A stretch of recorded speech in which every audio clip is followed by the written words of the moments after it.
After all that you have been through, and all that you have done, all that you have become, the Aetheran lies in front of you. Divinity is yours to take, or to sacrifice. What you do next decides your own fate, and the future of the world. What shall you do with divinity?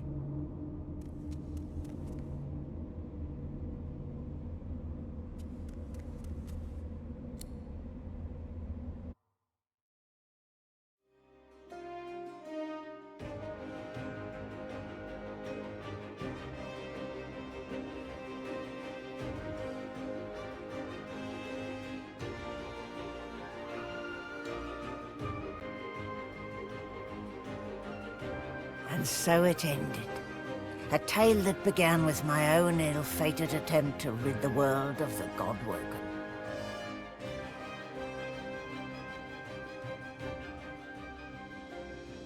When the dust settled, no new divine had risen.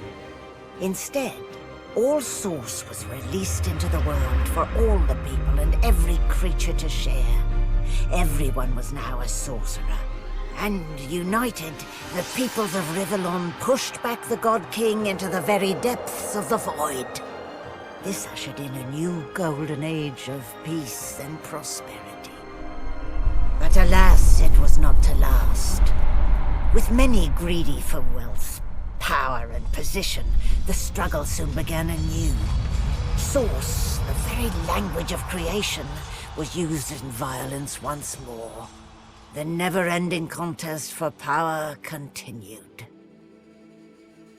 As for me, I was freed of the tyranny of the God King. To atone for my sins in this world, I spent the rest of my days taking care of the sick and elderly. I would tell the story of the Godwoken to anyone who would listen. The story of the greatest heroes Rivellon had ever known. The heroes who chose not to close the veil.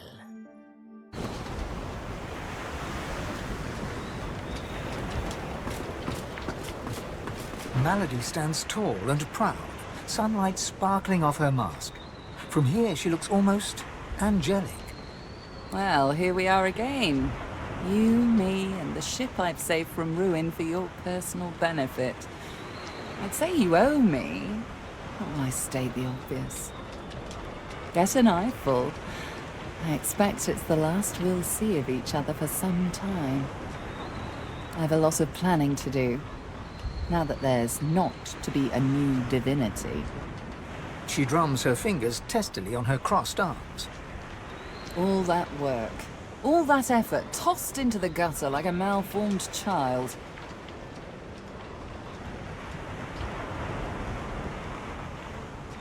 The same way I do everything, of course. Demonic guile. You say that now. Let's see how you feel when you realize the true implication of a world filled with sorcerers.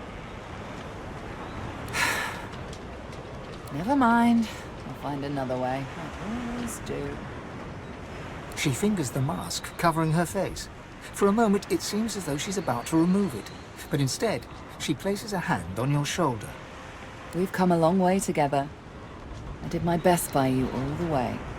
Sacrificed much. And She looks you up and down.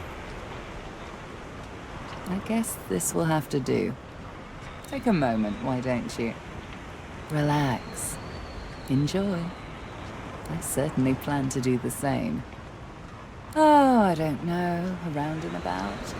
Treat myself to some mead, a lover or 300. I'd say we've earned it. Perhaps our paths will cross again. Perhaps not. Until we find out.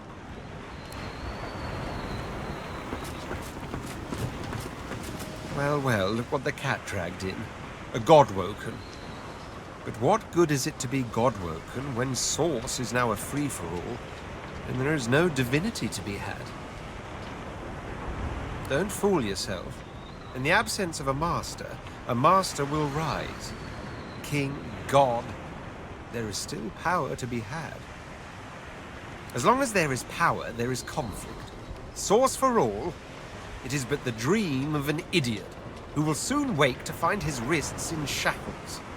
In that sense, I suppose I should look upon it all as an opportunity. People crave authority. They'll beg for a sorcerer king like me. Please, I'm not a dilettante.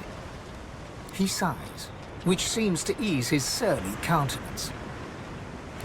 But come. We've travelled too long by one another's side to end with an argument. We'll not part on bad terms, will we? Home. After all, I've dragons to raise. I need to teach them to be good boys and girls before they set the entire world on fire. There may be an accident or two along the way. Can't be helped, I'm afraid. I do so long to see my palace again. The Forbidden City. The scents of spices and incense. The sound of sitars in far-off rooms. To sit all day in perfumed shade and watch the white of the marble change with the journey of the sun. But above all, I long to be with Sadher. Long to finally have the time to love. Oh, but before you go, remember how when we first met, I took you by the jaw to inspect your teeth?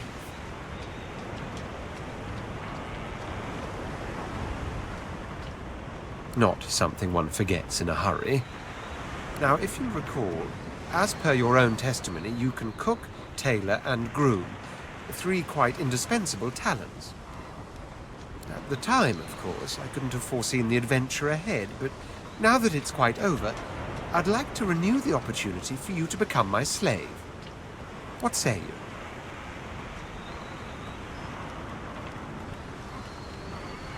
Taken quite by surprise, he staggers back, blood dripping down his nostrils.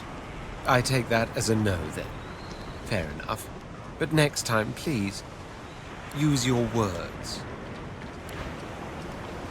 You had your chance. Now all your life you'll wonder, what if? The war of the races approaches. The elves shall stand, and you shall fall. You can't run, and you can't hide. You shall not see the end of us.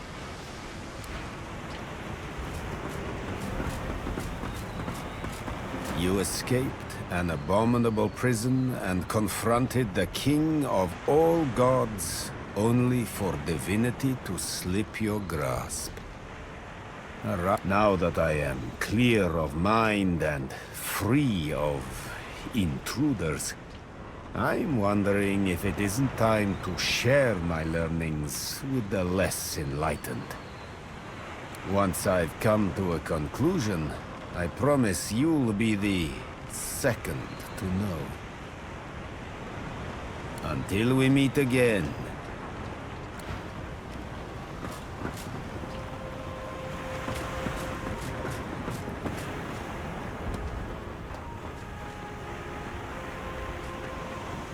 Source of all, eh? A bold move, I'll grant you that. I didn't think anyone considered the little people anymore. I don't know yet. Perhaps peace will reign and all will be equal. Or perhaps you've bestowed great power on undeserving children and turned them loose on each other. Time will tell, I'm sure. That is the question, isn't it? How does one top the greatest feat of necromancy ever conceived? I might have the answer to that. Tell me, have you ever heard of Gustafsson? No, of course you wouldn't. It's a written language, unreal beings that feed on minds.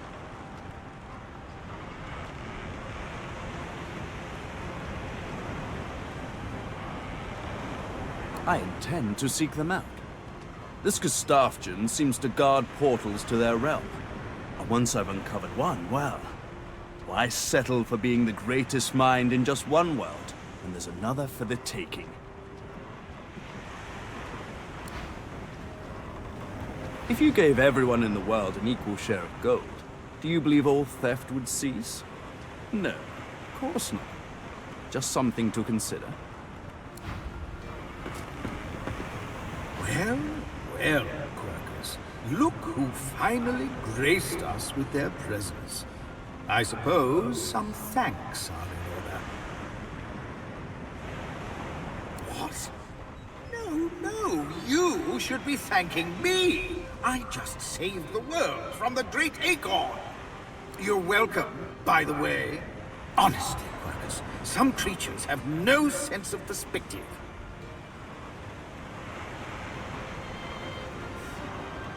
A huge grin slowly spreads across the squirrel's small face. Of course, had you not stopped this God King and his lackeys, there would have been very little left for me to save, so... The cat moves forward, twisting around your legs and filling the air with the sound of dry, dusty purring. Ah, Quackers! Please, have a little decorum. Quercus arches his back, almost dislodging Selora, who just smiles. This battle is won, my friend, but we still have a war to fight. We've undone the Great Acorn, but the Knights of Dre are still out there. They summoned the Great Acorn once. They will be able to summon it again. We have to destroy their order, once and for all. That is the future Quercus and I have ahead of us. We no longer need a shield, but we are very happy to have a friend. The squirrel tenses for half a moment before relaxing into your fingers.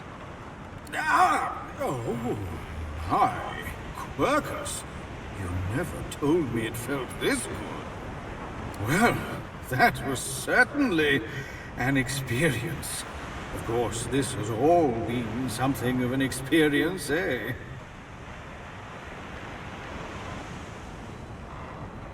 The squirrel lays his hand on your leg, patting you gently. You've seen things that no one should ever see, my friend. But had you done nothing, the whole world would have seen that horror. You fought your way through the hells to spare Rivellon the same fate. Be proud of that.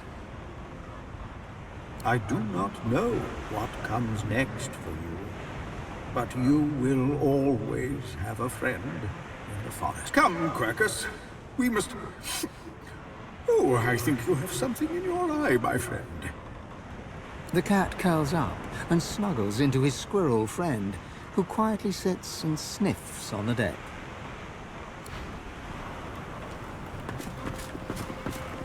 I'm buzzing. I don't know how else to describe it.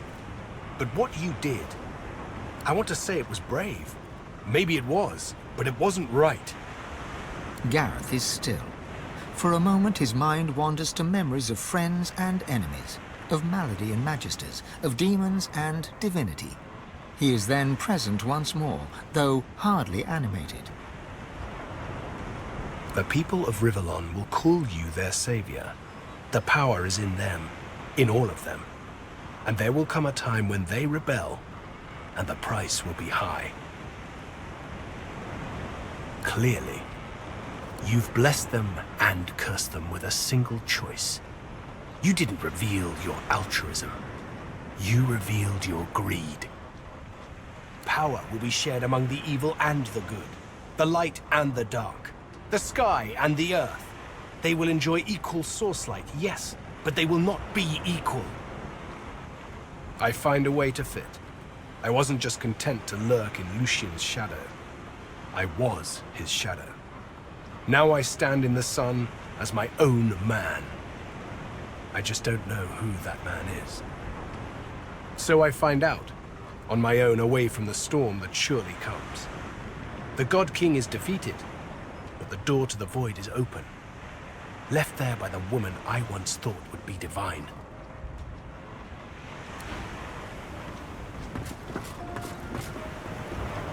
So, here we are. Sorcerers like everyone else in the realm. A bit boring to be so unexceptional all of a sudden, isn't it? Then again, I suppose they can't fit all of us in Fort Joy.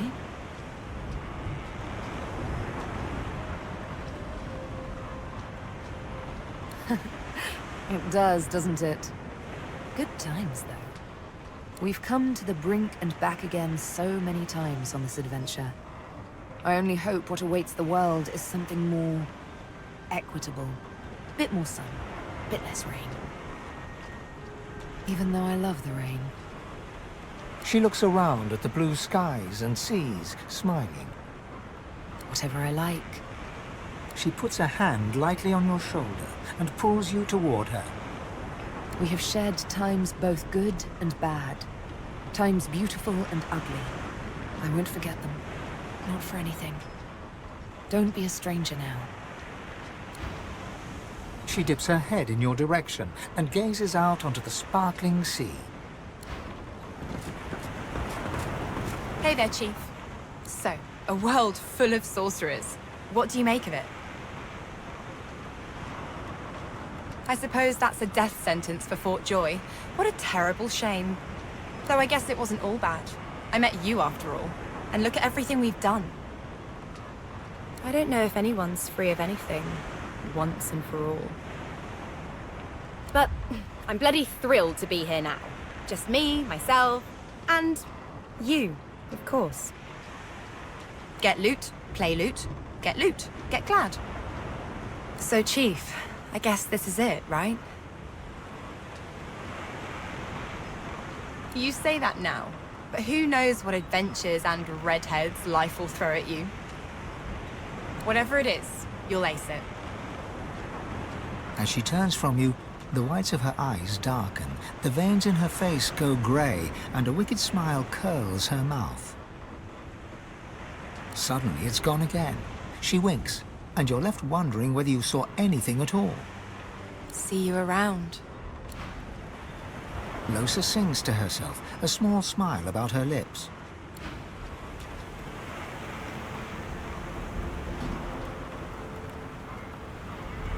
A world full of sorcerers. That's quite a thing. But don't worry, darling. You're still special to me. Who knows?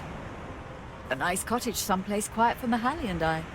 A roaring fire and a feather bed. Maybe. Maybe.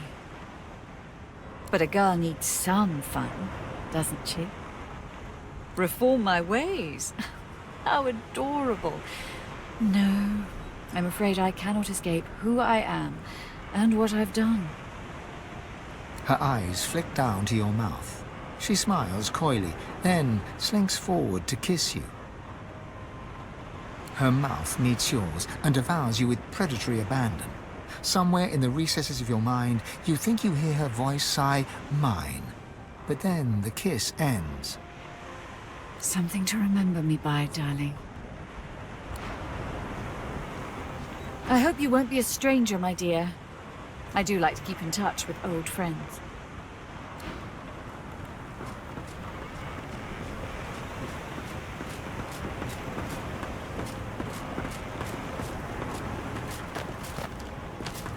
Beast Spirit smiles as you approach and begins to sing a tune you think vaguely familiar.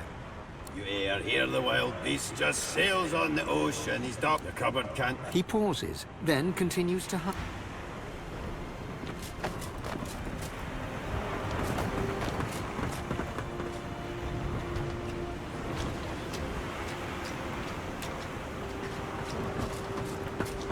Ifan beams at you, his blood-streaked face more jubilant than you've ever seen it. He reaches out and pulls you into a bear hug, clapping you on the back.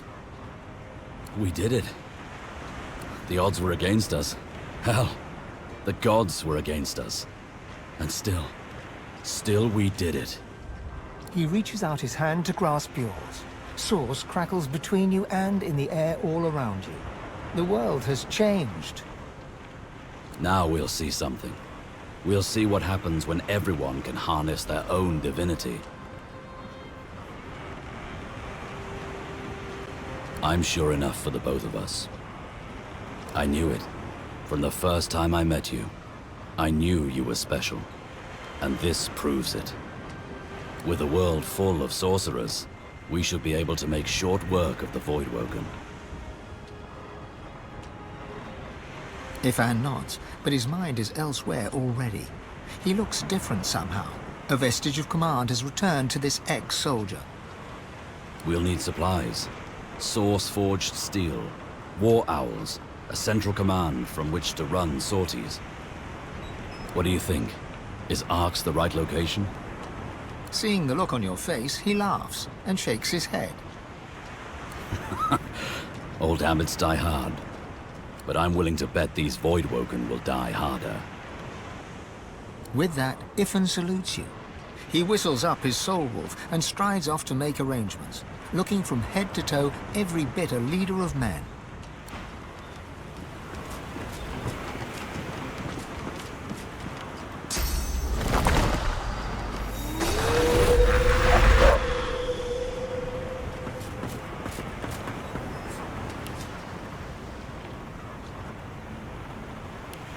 Are you ready for what's next?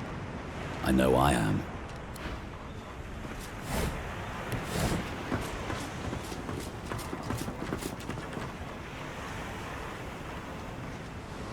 Fane is reading a volume of Cranley Hubert's famous encyclopedia. He leafs through it slowly, muttering to himself. I see. Intriguing. He glances up at you, big, empty eye sockets taking in every detail. With a grin, the skeleton throws his arms around you, squeezing you tight. He breaks off the embrace, grinning wildly. Well, well. There you are, my darling. Just look at you. A little leaner than when we first met, and a little less divine than you'd hoped, I imagine.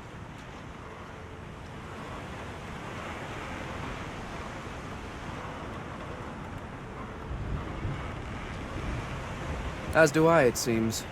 Whatever that life might be.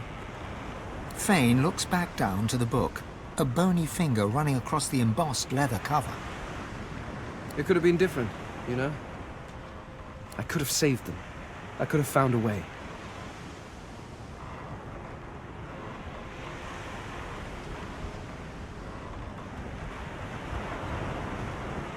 No.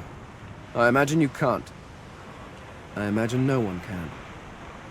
But the cards were dealt, and my people got snake eyes. Or something. I never took the time to learn how the average Rivellonian entertained themselves. Then again, you are no average Rivellonian. Not after this.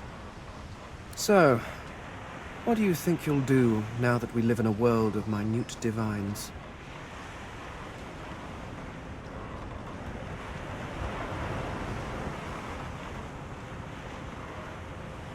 Oh, my sweet. How could I say no? I mean, obviously I could say no in a variety of both verbal and non-verbal languages, but... that is to say, there is nowhere I would rather be than by your side. Funny you should mention that, actually. The skeleton hefts Hubert's dog-eared encyclopedia, its weight heavy in his hands. I've been rereading this book, looking over your history once again, poring over every detail with a new perspective, and do you know what? It's shit. Fane tosses the book over his shoulder. It flutters in the air as it sails over the ship's railing and disappears with a faint splash. If you have spent your life staring at a thing, you can write about it with knowledge. You can write about it with love. But it is almost impossible to write about it with wonder. You creatures have spent your lives trudging about this world, and you've grown blind to its miracles.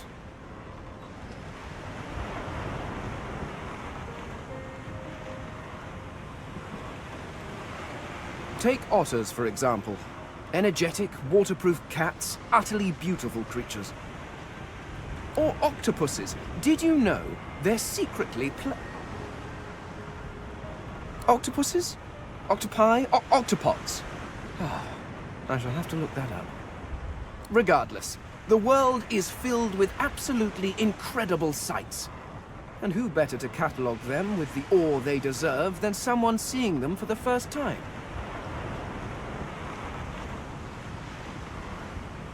Do you know, there is the idea that nothing is ever truly created or destroyed. I suppose we are all Source, just in different forms. You being the cruder, less jewel-encrusted form, naturally. But my people were Source too, although we didn't know it at the time. And our Source helped create you. In a way, I was walking alongside the best version of them the entire time. In you, I found a home better than the one I was pining for. Thank you, my love. Fane stares out over the sea, his notebook in hand, lost in thought. I'm with you, Godwoken.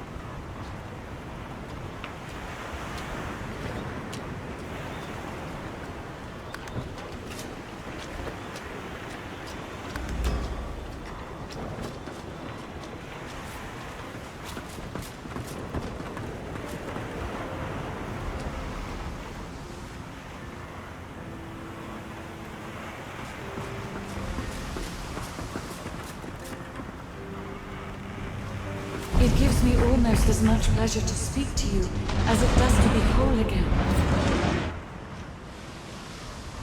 I will always be an ally to those that carry Source, to those whose blood is of the heroes of old, and so, as always, I am at the ready. She is full of surprises. My wood was splintered, but my spirit intact. It was a great feat, but given her skill, not a surprising one. I feel better than new. You look out to the endless beyond. The sun's light plays upon the waves, just as it always did. The sails flutter in the wind, just as they always will. And yet, something is different. You are different. And with a start, you realize where you must go next.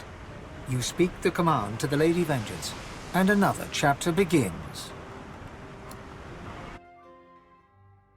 The world was at peace, at least for now. Few were as prepared for the new world as the lizardkin of the ancient empire. With power spread equally throughout the world, the advantage lay with those who knew how to steal it, and at this the lizards excelled.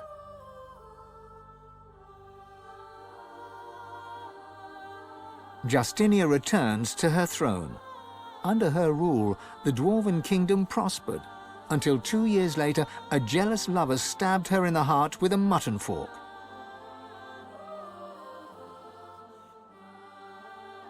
With their power returned, the elves reclaimed their lands from the Death Fog and began to rebuild. Soon they would split as two factions sought power, one to bring back the trees, the other to bring back the Scions.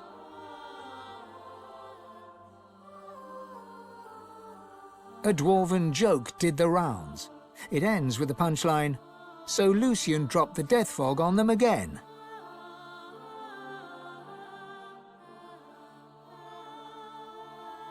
Only the elven Godwoken could bring the elves together once more.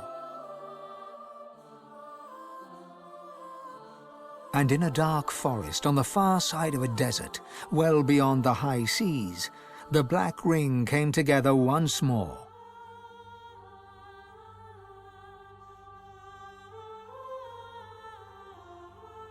The island of Fort Joy, the old redoubt of the Source King Brachus Rex, was turned over to the people of Driftwood to use as they wished. They turned it into a holiday resort. Reaper's Coast prospered.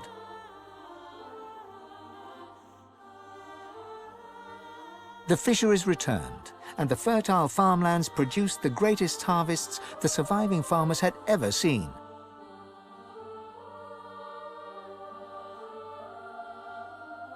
Blood Moon Island became particularly fecund, its soil producing the greatest crops. A particularly crimson-fleshed orange grown on the island became a delicacy across half the world.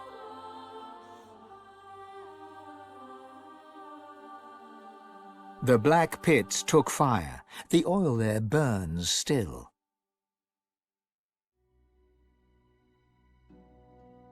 Driftwood became a centre of industry, trade, and transport.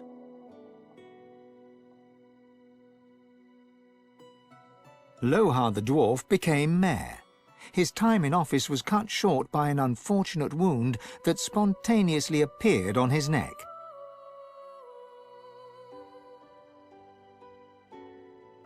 Your lizard lover from the Black Bull Tavern finally returned to the ancient Lizard Empire, there to found the newest and most popular of all the houses, the House of Love. After a long and harrowing journey, Lovric the waiter arrived in Sicil, where he opened a tavern. The meaty stew became famed almost as much for its food as it was for its greasy, abusive owner.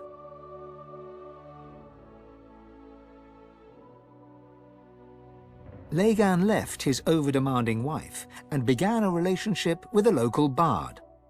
In the spirit of loving generosity, he returned the ring to his now ex-wife. In a fit of rage, she threw it into the sea.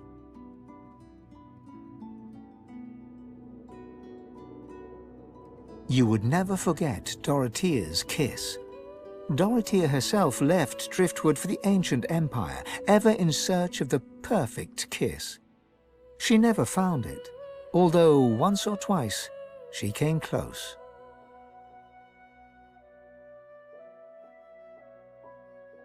The nameless isle had vanished.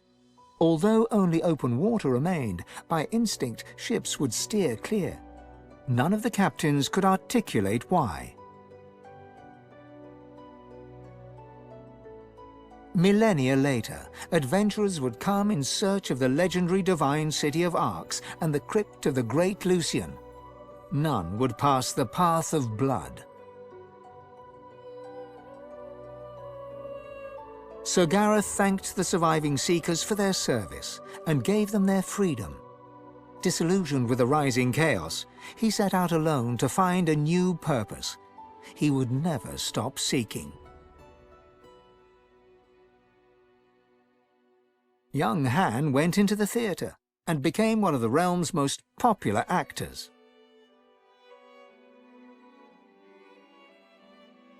Almira and Mihaili settled in an abandoned homestead. The locals liked and respected Almira. She never wanted for help, and deals always fell to her favor. Outsiders were often suspicious, but no local would speak against her. With no new divine, Malady found herself in a predicament. She had an important problem to solve, but no ally strong enough to call upon, and so her search continued. Having performed the greatest act of necromancy in history, Tarquin found the new world unchallenging. He became obsessed with rumors of another plane of existence. One day he vanished and was never seen again.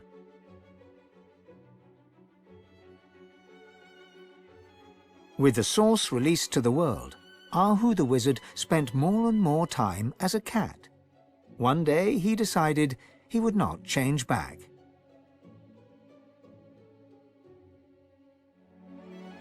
With Amadia silent, the priestess Gratiana left the swamps and re-entered the world. With more undead than ever before, she founded an abbey in the Dragonspine Mountains, offering them shelter from hatred and fear.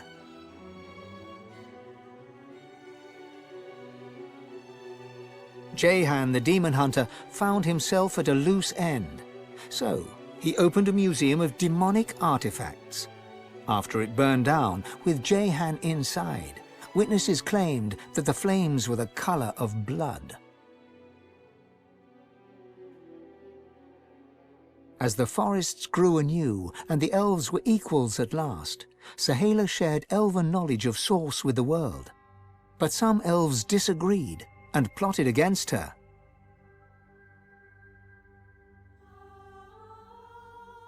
Chief amongst her opponents was Tova, Sahala's own mother.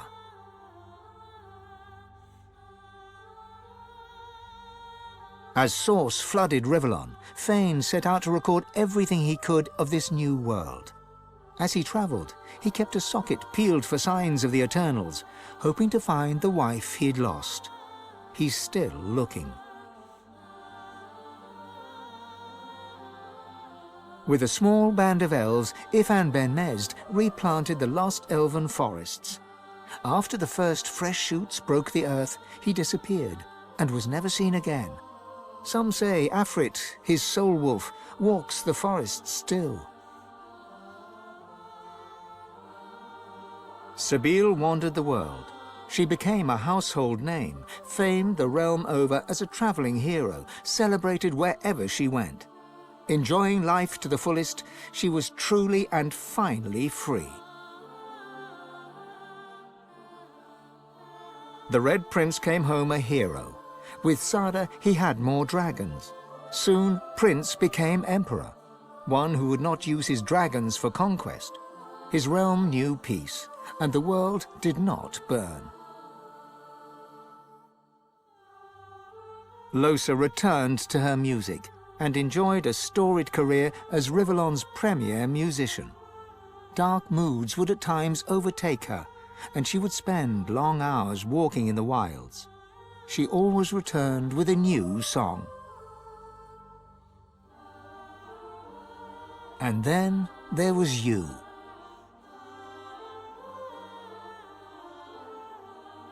You returned to the world a sorcerer among many.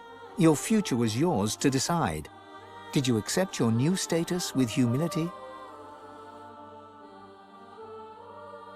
Only you know the truth. Only you know if you atone for your sins.